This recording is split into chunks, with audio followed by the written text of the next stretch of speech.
been busy working all night, and I'm telling everybody I'ma get it right. They know what I'm living like. I've been busy going all out, and I'm telling everybody Well, good morning, everybody. Morning. It's 1:30 in the afternoon, and that's officially morning when you're playing the World Series of Poker, apparently.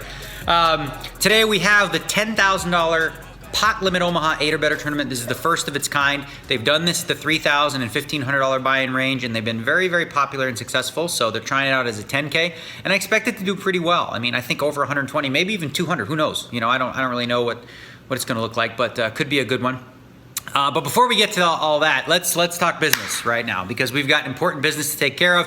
Yesterday, you guys watched 3 videos of 3 deserving mothers to have a seat in the World Series of Poker main event, staked by yours truly. And it was a very difficult choice to narrow it down to just one of them. But ultimately, in the end, we went with Tanya. Okay, so we're going with Tanya. One of the specific things she said in the video that really kind of won me over a little was the fact that she mentioned she plays mixed games around the kitchen table. And you know how I am about mixed games. I love mixed games, and I love the fact that she does that.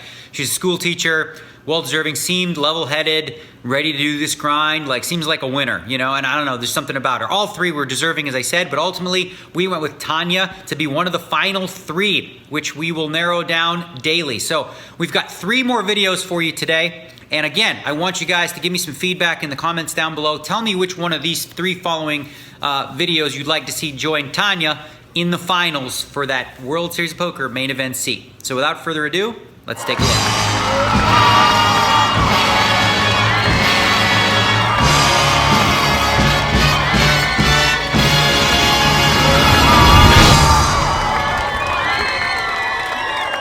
Hi, my name is Rich Dixon. I'm a very part-time recreational player. I play for my family and the ROI, as well as for my father, who passed away at the age of 41. He taught me how to play chess hand poker when I was 4, and I have a pretty decent GPI in the 1100s, well above some of well-known tournament pros. I think that with some coaching from you and strategy, I could make a very deep run in the main event. Appreciate your time. Thanks, Dan. Pick our dad. Pick our dad. For the World Series. Hey Daniel, this is John, Addison, and Sophia coming at you from Virginia. It'd be our big break this year if you entered us into the main event, because last year these girls spent 100 days in the hospital after they were born at just 1 pound 6 ounces. But just like their shirt says, anything is possible. And we believe that. That's why we think we can go deep in the main event this year and chop this thing up, and both of us can shave. Also, how can I lose when I start every hand with a pair? Hi Daniel, Joseph Castillo, Sperry, California. I work for a tech company for baby products, and I'm a father of an 8-year-old daughter who I single-handedly taken care of since birth, and currently pursuing my passion for poker for 15 years now. 3 things why I still continue to strive. 1, I really want to carve a good future for my daughter. 2nd, I want my mom to retire. She doesn't know I play tournaments, but you know, she thinks it's something else. And 3rd, I really want you to sign my copy of your book. So Daniel, have faith. Pick me. We got some players in this bunch, right? We got some hustlers. We got some guys who know what's up. This will be a tough choice as well. So again, leave some comments down below. Tell me which one of these guys you think I should take a shot with here, or you want to see in the final 3. So let's get this day started. 1:30. I haven't been to the gym in forever. I mean, hardly ever during the World Series. And the Pot Limit Omaha 8 starts so incredibly deep. It's a game with no antes. Then you start with 50,000 in chips, and the blinds are 100, 200. That's 250 big blinds and like no ante. So sure, you could show up on time and get some value, but you know, so a couple of you asked, like, why do I late reg for tournaments? And why do pros do that? Now, ideally, the best approach is to start on right on time and you get full value. Now, we are human, and we have to maintain energy throughout an entire series of 6 weeks. So sometimes you want to have some sort of a balanced life a little bit. For the events that I really care about, that are super important to me, like 10K Stud 8, I show up on time. Wherever possible, I will show up on time. If I'm in another event and bust, I'm going to jump into another one if it's still an availability to me. Today, I'm going to skip the first few levels, probably enter level 5, still have 100 big blinds, and the reason for that is just a little bit of balance, a little bit of unwinding, because a little bit of time away from the table is going to help me while I'm at the table. Okay? So that's the reasoning behind late regging. It is not an advantage. It is not something that, you know, I suggest you do, especially if it's in a tournament that really matters to you. You should show up right on time and, you know, get max value and do your best. But during a 6-week series where I'm grinding every day, sometimes for 14 hours, I'm going to choose some rest times, and that's usually going to be some of the early levels. So today I'm going to meet my buddy Christian at around 2:30. We're going to do like I'm going to do like a push day. I haven't done anything really, you know, lately. So we're just going to do like a push day. Push day means, you know, we're going to push, we're going to push, we're going to push, and whatever. Measuring your weight. Do not grab the handles or move.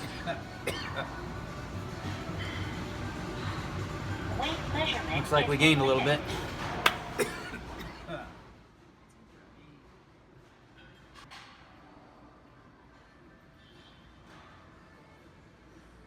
Starting your in-body test. Do not talk or move. The hell was that? Holy shit, that's bad. I just saw, usually the number goes to the end and it starts to drift back. Man, it says this ice cream thing every night.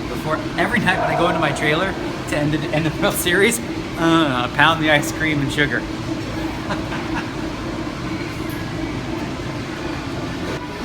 Okay, so World Series of Poker is definitely catching up to me right now. My muscle mass went down about 1.3 pounds, back to 72. We were up to, at my peak, I was at 79 pounds muscle mass. And my fat percentage is like the highest it's been in a long, long time. It's went from 17 to 18.8. And I mean, a lot of that has to do, I think, with just like what I've been eating. You know, during the World Series, you do a lot of snacking. I only get 15-minute breaks, so typically I just run in there and snack away. But again, not too worried about it.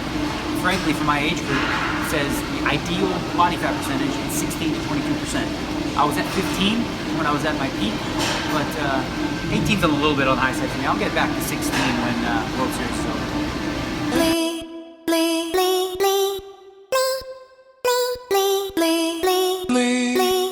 Yeah, just know I'ma get it poppin', I'ma do my thing, I'ma blow the fuck up. Yeah, just know I'ma cash out, stack hella M's in my account. Yeah, just know I'ma have my dream girl in my dream house in my dream car. Just know I'ma be a legend, ain't no telling when, but yeah, just know platinum plaques, I see that in my near future. Ass is fat all around me, I call all my chicks Medusa. Off this rap, I've been winning, I could never be no loser. I got racks, I'll be pushing Bentleys, you'll be pushing Supras. Yeah, just know I'ma get it poppin', I'ma do my thing, I'ma blow the fuck up. Yeah, just know I'ma cash out, stack hella M's in my account. Hey baby, how was your workout today?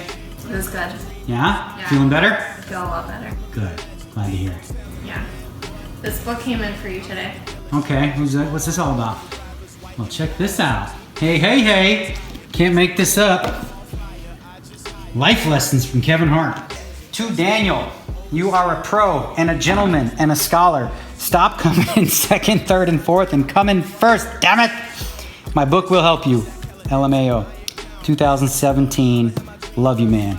Appreciate the love, Kevin Hart. I learned from you. Live, love, laugh. That's what we plan on doing. We're gonna make poker fun again. Me and Kevin Hart together. He did say to me when we were doing the press conference that I've been looking for 20 years for, what did he say? A funny black sidekick. And now we got one. Thanks, Kevin. I'm gonna check this book out, and you should too. Can't make this up. Life lessons from Kevin Hart. All right, so 4 p.m. right now, doing the post-workout shake. Gonna take my time. Tournament started about an hour ago. Yeah, feeling good. So I don't know if I mentioned this to you guys before, but you know, one of the things that me and Marissa were concerned about going into the World Series is I grind really hard, right? So there's not a lot of me time that she gets, and I actually suggested that during the World Series, maybe she go to Hawaii, maybe she go hang out with friends, just like do something so that, you know, doesn't cause any friction or anything like that. Because I can get stressed out, especially 3 weeks into the World Series, I start to get irritable, whatever. And she's really taking that on, and I'm actually really happy to hear her. She's been hanging out with like Christy Arnett and that whole crew with the Morenos, really like solid, good people. And so she sent me this text yesterday, and I thought it was very sweet, and I wanted to share it with you, and I got an okay from her to share it. She says it's fine. Because it matters to me that she's growing, you know, and reaching out and having like a solid base of friends. So she says, my heart feels so full lately. I've never loved so many people and had so much depth in my relationships and friendships. I know we always joke that I'm just a bundle of love, and sometimes it can sound irrelevant or unimportant to simply love people really hard all the time. But nothing makes me happier than getting to connect and listen to and love people. I make myself wrong for not having a big world-changing purpose. But today, I feel like it's okay that right now my only purpose is love. I feel like the one thing that has been constant and growing since I quit my job are my relationships in more ways than I ever could imagine. I'm deeply connected to and care for so many people. I feel like there's this healing happening with everyone around me, my sisters, my mom, us, even with relatives I never used to talk to and friends that are new.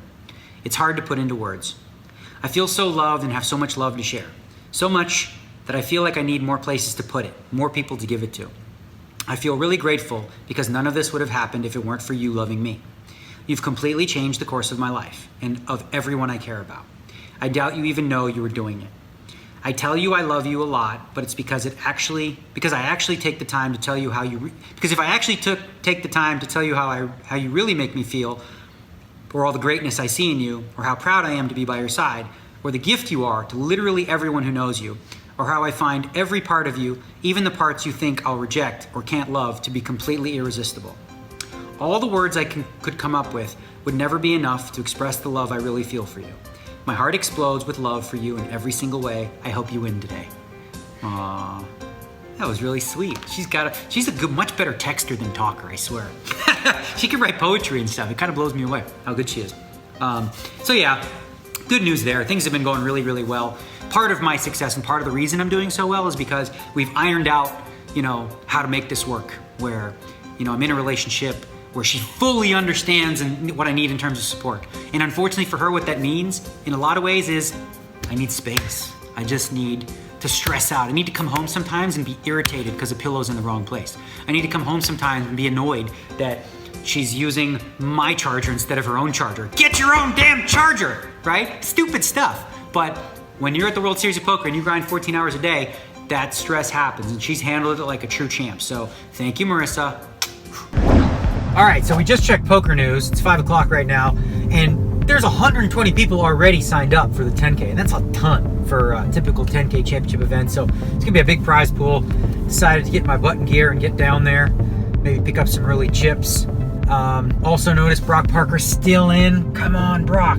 He's up against Alex Luneau in terms of my 25K fantasy sweats. I'm in second place right now behind Team Leah, but as I mentioned, I got tons of side action against Team Leah, so no offense to Alex Luneau, great kid, but we need him to go broke, and Brock Parker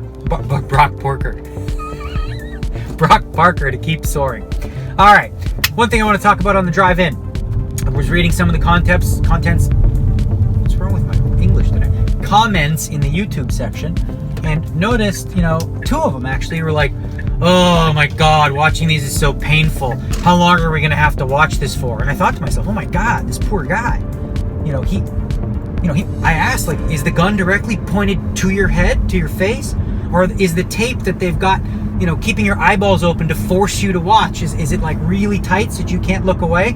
And then I just made a suggestion to him. I said, if possible, call 911 or something like that. If you have the potential, the option to try to not watch, maybe that will alleviate the pain, because the last thing I want to do is cause you any pain. So not watching, if that's a possibility for you, you might want to make that choice.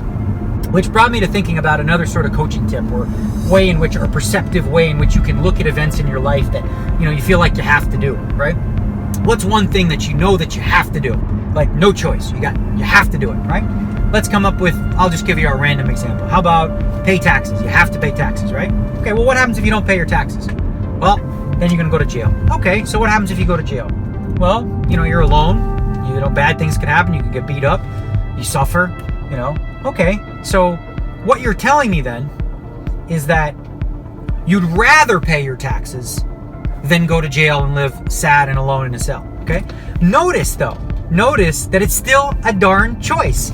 You don't have to pay your taxes, right? The consequences for not paying your taxes is prison and a life of solitude and, not being able to enjoy the life that you want. So you are choosing to pay your taxes because you'd rather pay your taxes than end up in jail. This could be true about literally anything. Do you have to take care of your kids? A lot of people say, I have to take care of my kids. Well, what happens if you don't take care of your kids? You'll be a deadbeat dad. Your kids could, be in trouble. You'll end up in sadness. You'll end up, disappointed in yourself and end up in just not happy. So You choose to take care of your kids because you'd rather take care of your kids and be happy than see them, suffer. So just like any time that you feel like, oh my God, I have to go to work. No, you don't. You don't have to go to work.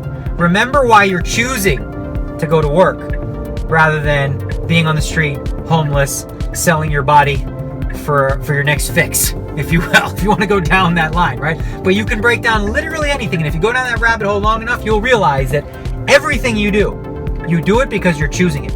You're not doing anything that you have to do. You're always choosing it because you like it better than the alternative. Sometimes you're choosing from the worst of two evils, if you will. Like, you don't really want to do this, but it's still better than that. Okay? So just remember that next time you face something that you say that you have to do, and understand, you know what? No, I'm choosing this because this is a better option for me in my life. Choice, y'all. It's a thing. It's real. Let's be inspired. Kick some ass. That game? Are you good? Look who it is. It's Ben Lamb. He's good. Huh? Out of hiding. So you're not good at this game? Are you better than me? How do you know? I mean, I could suck. Just gonna take. Huh? Just gonna figure as okay. much. You have to wait for a seat card though. Boo. Okay. But here's your 50K. Thank you so much. Huh? You're in the last longer. I'm in the last longer, Alan. Count me in. Everybody's telling me about my cameo appearances. Buddy, you're a star. These girls were like all about it. They're like, can I get his number? Can I get his number? Are you single, Alan? 875. Because there's a lot of girls asking. I'm just saying. Yeah, but look at this lovely lady I'm sitting next to here. All right. So are you available? Because I can tell them all to. Sure, why not? Okay.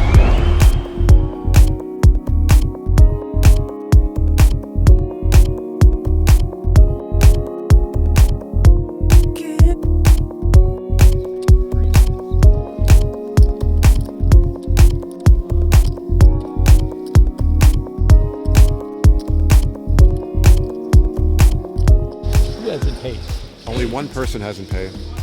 You want to give names? He's growing his beard back, I'll tell you that.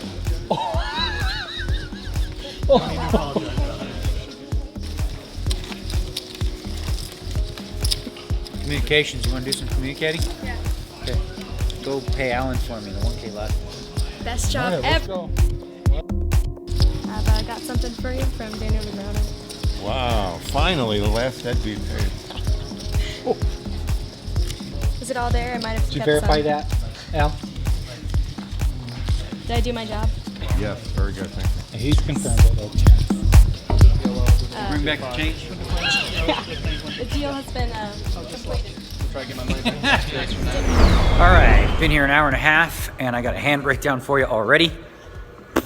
Pretty unlucky one for me. Omaha 8 or better, pot limit, as I said. I limp in with ace jack of hearts, queen 10. It's a one-way hand. Obviously, I got no low. I don't mind a bunch of callers. If I hit my flop, I'm golden. Five-way action. 5 people limp in for 400. The flop comes 10, 10, 9 with 2 diamonds. I don't have any diamonds, but I do have 3 10s with an ace, queen, and a jack. Everyone checks to Eugene Kachelov, who bets 1,200 on the button. I decide to go ahead and raise it to 3,600. He calls. The turn card's a 3, so I'm a little concerned now he has 10-9 or 10-3. I think he has a 10. I don't think he's calling with any draws when I check raise here. So I check. He bets 7,200. I call. And the river is a deuce. I check. He checks back, and he shows the 10-3 queen, queen. I had him crushed, basically. He could only catch the case queen, which is 1 out, and 3 threes. And if he did catch a 3, he has to still fade the jack or the ace. So we lost that pot, and we lost half our stack, basically. But plenty of time left to recoup. And we will.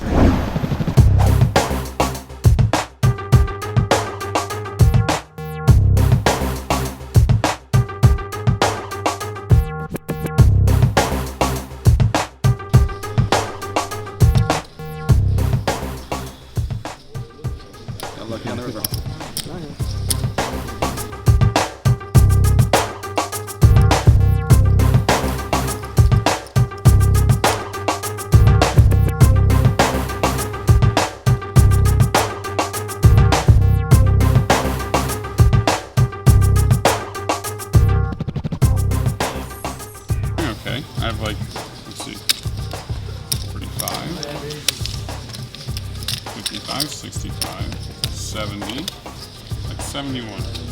50. Not bad.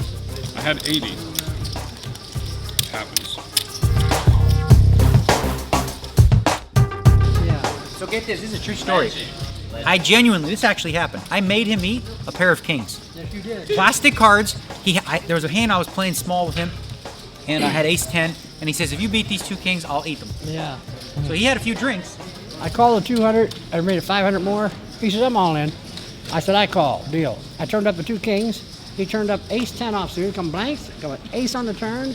There come a blank on the end. And I said, nice hand, Daniel. My chips are all the big pile like. And I shoved Yeah, them well, all hang to the him. fact. So the best part is, I'm so going- these yeah. cards got stuck in his throat because Yeah. it's plastics and that's what's in your And I'm throat. So trying to later, get 'em out. in I the can't get garage, it. we saw Yeah. him with a windshield wiper. No, it was Plastic just whip trying to piece of rubber. Yeah. piece of rubber. Yeah. Yeah, he's trying with the windshield wiper trying to stab it down his throat. Later, he had to go to the hospital Yeah. because he could have died. Okay, headed into the last 2 levels. I'm gonna have some tea. That's what I'm gonna do. I'm gonna drink a little tea. I had my chips up to about 70,000, down to 30. Played a hand against Ray Henson, where I've actually only raised pre-flop 4 times today. 3 of those times I had aces, and the other one was ace, deuce, 5, 6. I haven't raised at all. I don't typically raise from relief position, and in this hand I limped with ace, 7, 10. It came 10, 6, 3 with 2 hearts. Ray Henson led from the small blind. I called. Turn was a queen. Looks like a really good card for me. He bets, I call. River's a 6, which looks like another good card for me. Now I have aces up. He bets, I call, and he showed queen, queen, 7, 4. He flopped a flush draw and an overpair. Hit that sneaky queen on me. Ray Henson, point leader so far for the World Series of Poker. Speaking of that, I know how much you guys hate this, me talking about it, but I just was doing some number crunching because I'm bored. And I figured out that the Colossus winner got 347 points for his win, and the main event winner, the 10K main event winner with 2-hour levels, it's gonna take 10 days to play, will get around 411 points. So pretty comparable, despite the vastly different strength of field structure and all that kind of stuff. So obviously it is what it is this year, but hopefully, you know, I think that they're more than willing to look at it and try to improve upon it so that everyone's satisfied with it. Both the average Joe, who has a chance to win the thing, and as well as, you know, the players who play the mixed games. So I'm sure there's a formula and a system we can create. So I'm gonna look at the bright side and just know the fact that the World Series of Poker is really great about taking feedback, listening, and always looking to make improvements. I have a great relationship with them, always have, because of that fact, because they do listen. Yeah, I can get a little spoiled and bratty, and it really only comes from the fact that I just care that much. You know, I care about the World Series brand and I want it to succeed and thrive. So that's why I get, you know, passionate about subjects like this, because it's fun for me. I enjoy it.